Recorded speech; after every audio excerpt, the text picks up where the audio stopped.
look like with lights, in my opinion, but grabbing and like any sort of rubbing yourself or these like any of this sort of stuff, or even just like if you, this is the thing you should practice, trying to blow it out, because sometimes it's like didn't go out, didn't go out. Of course you can ham that up too, it can go both ways.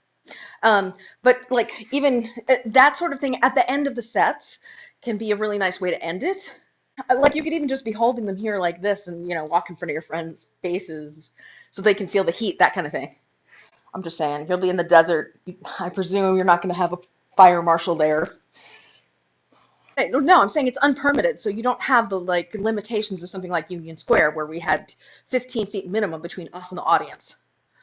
So this is the kind of thing where you could walk in front of your friends, you could, you know, and just the thing to remember is on top of the hand is better than under the hand because the heat rises.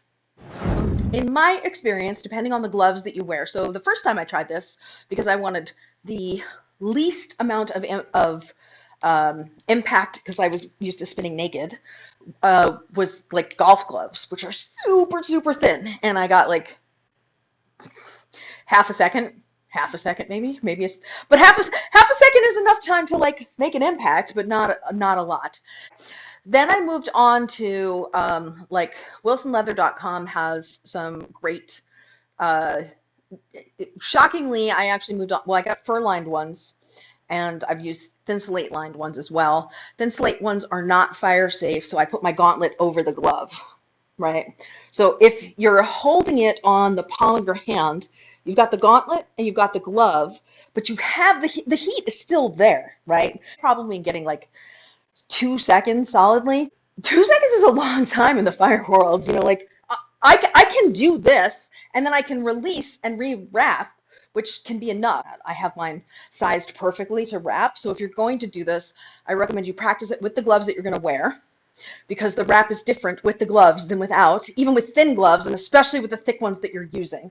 So your wrap is going to feel very different. So every move that we just did, I would recommend that you do with the gloves on as well. I will actually grab the wick itself. The metal is hotter than the wick. So wind at your face is the worst. Wind at your back is the best.